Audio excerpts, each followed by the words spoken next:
So we would like to give the statement of the open mapping theorem for Banach spaces and also explain some of its uses. So the theorem says the following.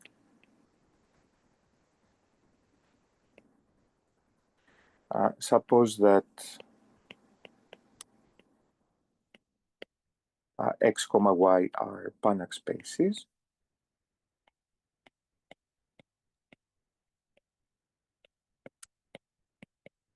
And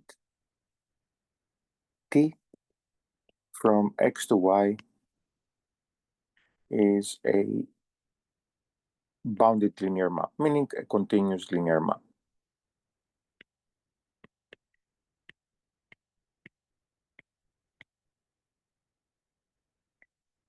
If t is onto, then it is an open map.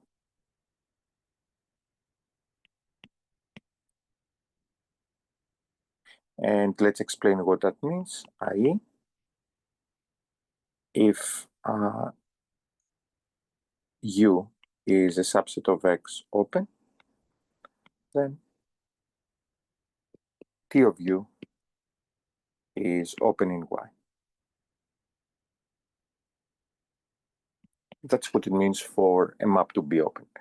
And let's try to understand what some of the possible uses of this would be. So first of all, let's recall that if we have a map between two metric spaces, then it's continuous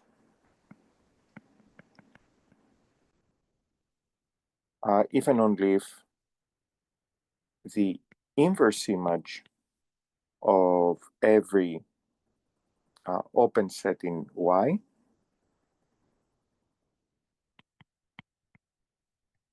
is open.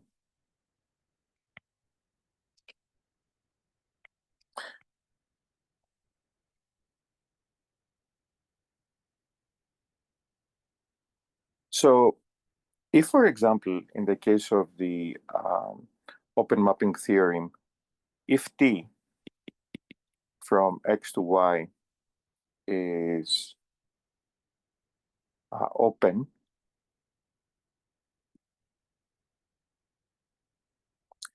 or rather, I'm sorry, if it's one-to-one and onto,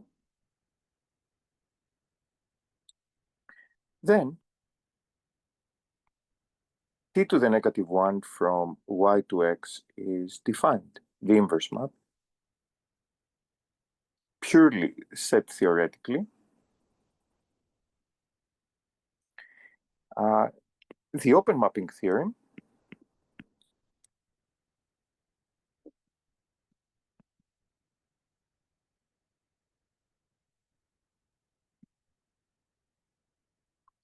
implies that it's continuous.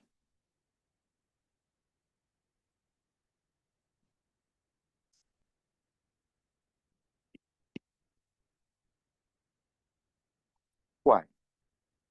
Okay, so what would you need in order to show that this map is continuous according to this general statement here? You would need to show that if, so indeed,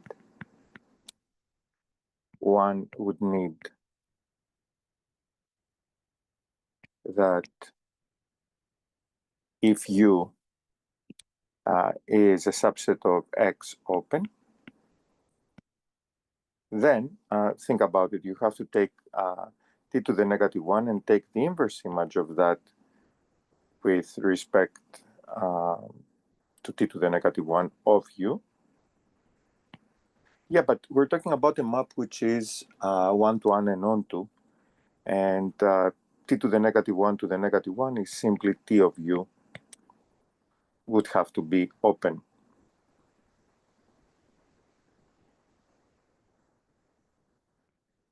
Would have to be open.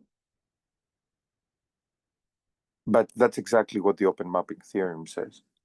Okay, so one might argue that we could have stated the open mapping theorem in the case of one-to-one and on-to maps, saying that if the map is continuous, then the inverse map is continuous, which is, of course, something that in general is not true. So if you have a map which is not um, onto, it's, let's say, one-to-one, and you could take the inverse map, at least set theoretically, it will by no means mean that it will be continuous. Of course, in that case that I just described, if the image, the range of that map is closed, which means it's going to be a Banach space, then you might argue that it is. Okay. So a very simple consequence of this is that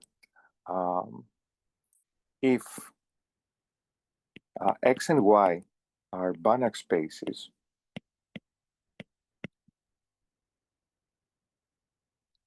and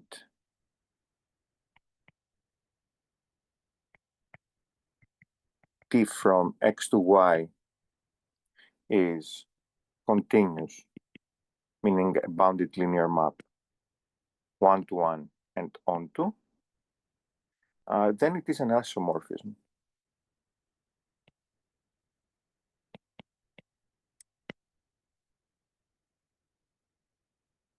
And there is a very remarkable case where we use this. So suppose that we have the same Banach space. So if X is a Banach space,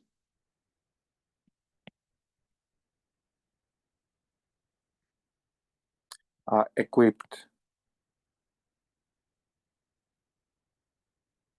with two norms.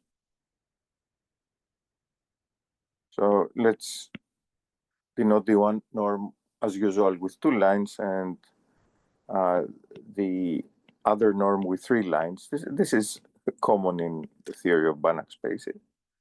And imagine that suppose that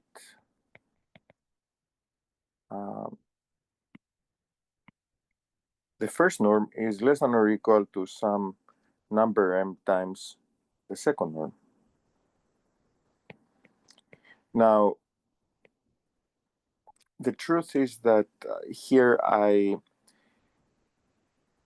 the statement that I gave is kind of loose. I should have said that we have a vector space that has two norms, and it is a Banach space under both of them.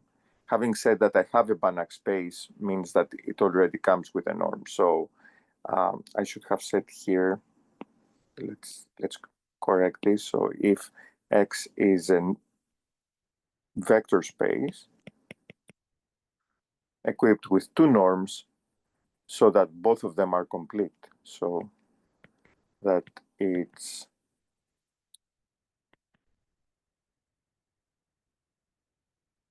a Banach space with respect to both of them.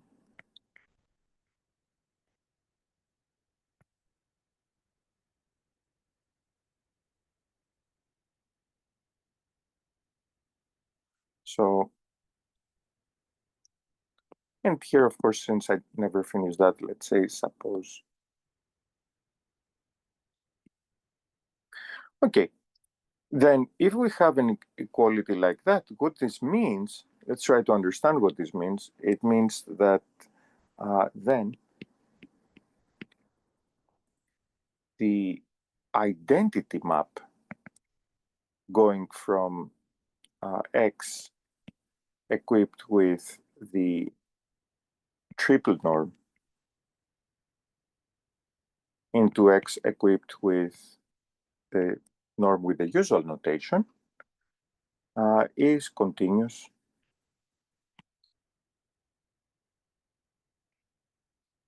one-to-one and onto.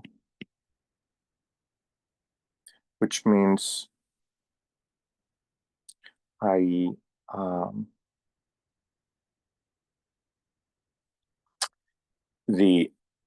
identity to the negative one that goes from the space equipped with the first norm into the space equipped with the second norm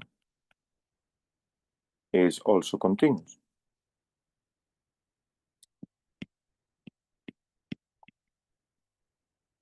And of course, that means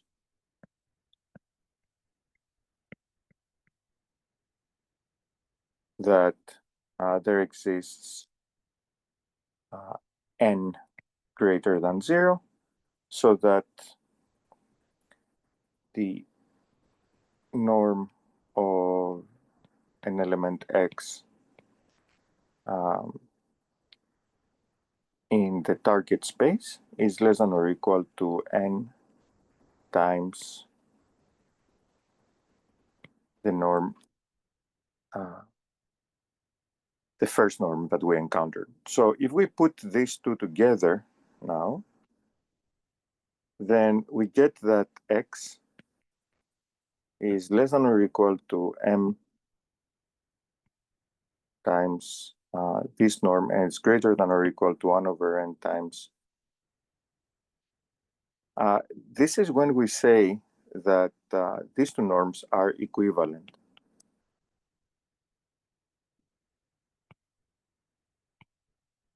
So to show the equivalence of two norms, we have to show two inequalities, that there exists an m so that this is true, and there exists an n so that this is true. Well, the open mapping theorem tells us that we have to do just half of the work. So if we have two norms that one can dominate the other in the sense of having such an inequality, then we automatically have the other inequality. The tricky part in usual applications is that the vector space has to be a Banach space with respect to both norms.